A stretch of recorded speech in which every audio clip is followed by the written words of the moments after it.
السلام علیکم ناظرین، آج کی اس ویڈیو میں ہم آپ کو ایک شخص کا دل دہلا دینے والا واقعہ سنائیں گے۔ وہ شخص جو 3 گناہ بڑے شوق سے کرتا تھا، اللہ نے اس کو کیسے عذاب میں مبتلا کر دیا۔ اس واقعے کو پورا سنیے گا، ہو سکتا ہے اس کو سننے کے بعد آپ کی زندگی بدل جائے۔ اگر آپ بھی یہ گناہ کرتے ہیں تو کمنٹ میں استغفار ضرور لکھ دیں تاکہ اللہ تعالیٰ آپ لوگوں کے گناہ بھی معاف فرما دے۔ نہ کفن میں جیب نہ قبر میں الماری ہے، اور کمال کی بات تو یہ ہے کہ موت کا فرشتہ رشوت بھی نہیں لیتا۔ اگر موت کے بعد اپنی مرضی کی زندگی گزارنا چاہتے ہیں تو موت سے پہلے رب کی مرضی کی زندگی گزارو۔ ناظرین، ایک فقیر تھا، بزرگ تھا، بیت المقدس کے پہاڑوں میں بیٹھا تھا۔ وہ بیت المقدس کے پہاڑوں میں رہتا تھا کہ ایک جگہ مجھے انتہائی پریشانی کے عالم میں ادھر ادھر گھومتا ہوا ایک غمگین نوجوان نظر آیا۔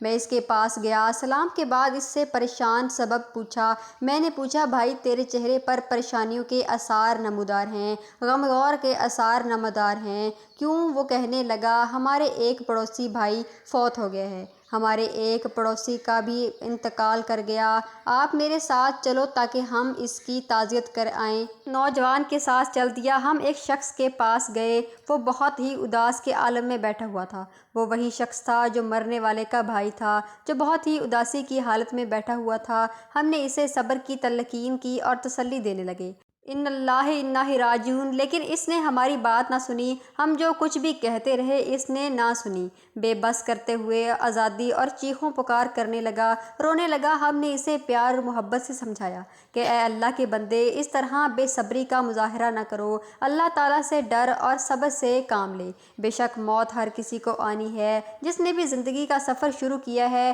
اس کی منزل اور انتہا قبر ہی ہے۔ موت ایک ایسا پل ہے جس سے ہر کسی کو گزرنا ہی ہوگا۔ کچھ گزر گئے اور کچھ گزر رہے ہیں اور کچھ گزرنے والے ہیں۔ ہماری یہ باتیں سن کر وہ شخص کہنے لگا، میرے بھائیو، تم نے بالکل ٹھیک کہا ہے، ہر کسی نے موت کا ذائقہ چکھنا ہے۔ کل نفسی ذائقۃ الموت، موت کا ذائقہ چکھنا ہے۔ تم بالکل ٹھیک کہہ رہے ہو، تمہاری باتیں برحق ہیں، مگر اس میں لیے رو رہا ہوں کہ میرے بھائی کو قبر میں بڑی پریشانی کا سامنا ہے۔ میں اس لیے رو رہا ہوں کہ میرا بھائی مر گیا ہے۔ مرنا تو ہر کسی نے ہے، ہر کسی نے چلے جانا، ہر کسی نے موت کی گھاٹ اتر جانا ہے، لیکن میں اس وجہ سے نہیں رو رہا کہ میرا بھائی۔ ہم نے اس کی بات سنی تو کہا، سبحان اللہ، بھائی تمہیں کیسے پتہ چل گیا کہ تمہارا بھائی قبر میں رو رہا ہے، چیخو پکار کر رہا ہے؟ اس کو قبر کے اندر بڑی پریشانی کا سامنا کرنا پڑ رہا ہے، تو غیب کا علم جانتا ہے، تمہیں کیسے پتہ چل گیا کہ تمہارا بھائی قبر سے دوچار ہے؟ تو وہ شخص رو کر کہنے لگا، بھائیو، میں اس کی ہولناک منظر کی وجہ سے پریشان ہوں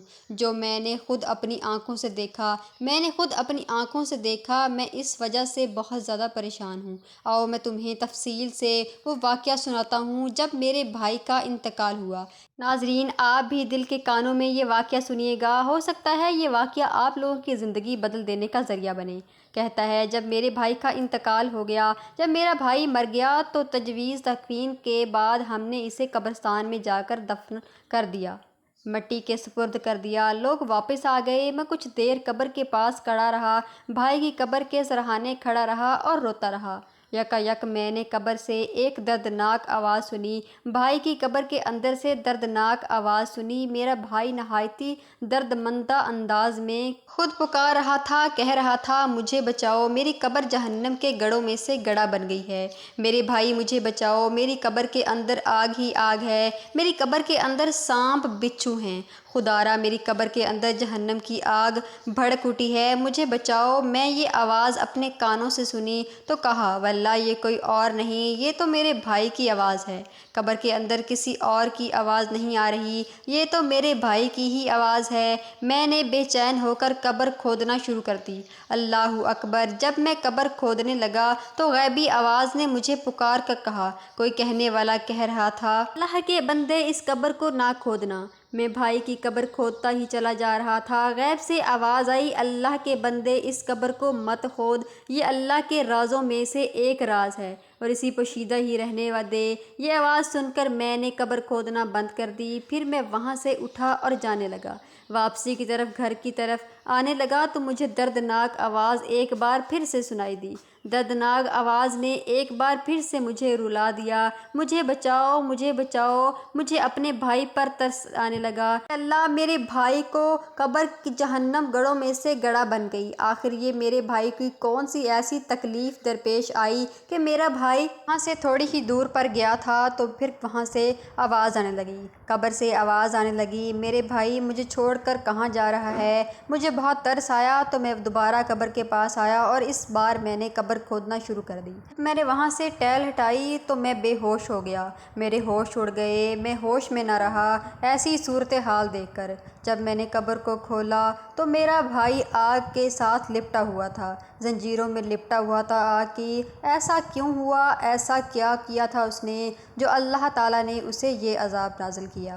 میرا بھائی آگ کی زنجیروں میں جکڑا ہوا تھا۔ میں نے جیسے ہی بھائی کو زنجیر ہٹانے کی کوشش کی، گردن پر ہاتھ لگایا تو میرا ہاتھ جل گیا اور میری انگلیاں ہاتھ سے جدا ہو گئیں۔ مجھے اتنی زیادہ تکلیف ہوئی کہ کبھی مجھے اتنی تکلیف نہیں ہوئی تھی۔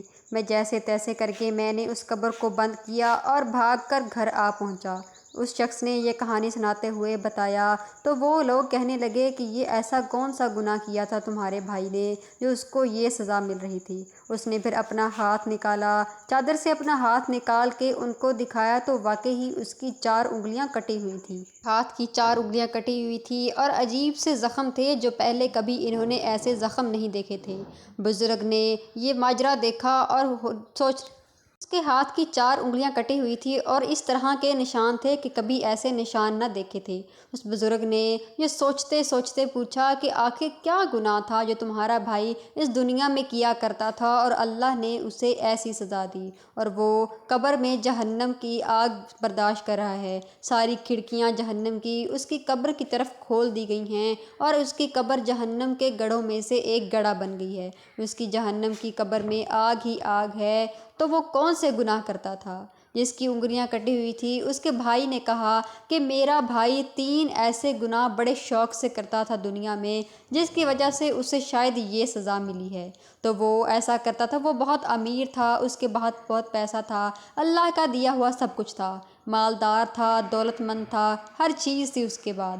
اس کے باوجود بھی وہ کسی بھوکے کو، دروازے پہ آئے ہوئے کو کھانا نہیں کھلاتا تھا، بھوکوں کو کھانا نہیں کھلاتا تھا، پیاسے کو پانی نہیں پلاتا تھا، جو گھر آیا اسے واپس بھیج دیتا تھا۔ اس کے عمل نے اس کی قبر کو کالا کر دیا، اس کے کرتوتوں نے اس کی قبر کو کالا کر دیا، جہنم کے گڑھوں میں سے ایک گڑھا بنا دیا۔ اس کی قبر میں سانپ بچھو چھوڑ دیے گئے۔ حالانکہ وہ بہت زیادہ امیر تھا، اس کے پاس بہت ہی زیادہ دولت تھی، اس کے سارے آس پاس والے رہنے والے بہت ہی غریب تھے، فاقے کاٹتے تھے، صبح کا کھانا کھاتے تو شام کے لیے کچھ نہ ہوتا، ان کے بچے یتیم تھے۔ اللہ تعالیٰ نے فرمایا ہے جو یتیموں پر خیال نہیں رکھتا، شفقت بھرا ہاتھ نہیں رکھتا، اللہ تعالیٰ اس کو ایسی سزا ہی دیتا ہے۔ ناظرین، جو یتیموں کا خیال کرتے ہیں، ان کے سروں پر شفقت بھرا ہاتھ رکھتے ہیں، بھوکوں کو کھانا کھلاتے ہیں، پیاسوں کو پانی پلاتے ہیں، تو اللہ تعالیٰ نے ایسے بندے کے لیے بہت بڑا انعام رکھا ہے، بہت زیادہ اجر رکھا ہے۔ یہ 3 گناہ بڑے ہی شوق سے کرتا تھا۔ نمبر 1، مال ہونے کے باوجود غریبوں کی مدد نہیں کرتا تھا، دروازے پہ آئے ساحل کو کھانا نہیں کھلاتا تھا، بھوکے کو کھانا نہیں کھلاتا تھا، پیاسے کو پانی نہیں پلاتا تھا، غریب کی مدد نہیں کرتا تھا۔ دوسرا گناہ، حرام مال بڑے ہی شوق سے کھاتا تھا، حلال اور حرام کی تمیز نہیں کرتا تھا، ساری زندگی سود کا کاروبار کرتا رہا، حلال حرام کی تمیز کیے بغیر اولاد کو کھلاتا رہا۔ تیسرا گناہ جو بڑے شوق سے کرتا تھا، باتوں باتوں پر چغل خوری کرتا تھا، غیبت کرتا تھا، وہاں کی بات سن کر وہاں لگاتا، یہاں کی بات سن کر وہاں لگاتا، پھر دونوں پارٹیوں کو آپس میں لڑواتا، بڑا ہی خوش ہوتا اور لطف اندوز ہوتا۔ یہ 3 گناہ بڑے ہی شوق سے کیا کرتا تھا۔ اللہ تعالیٰ سے دعا ہے کہ اگر ہم یہ 3 گناہ کرتے ہیں تو اللہ ہمیں توبہ کرنے کی توفیق عطا فرمائے، سیدھے راستے چلنے کی توفیق عطا فرمائے، برائیوں سے بچنے کی توفیق عطا فرمائے۔ ناظرین، آج کی ویڈیو میں تھا صرف یہی، ملتے ہیں ایک اور ویڈیو کے ساتھ، تب تک کے لیے مجھے اجازت دیں، اللہ حافظ۔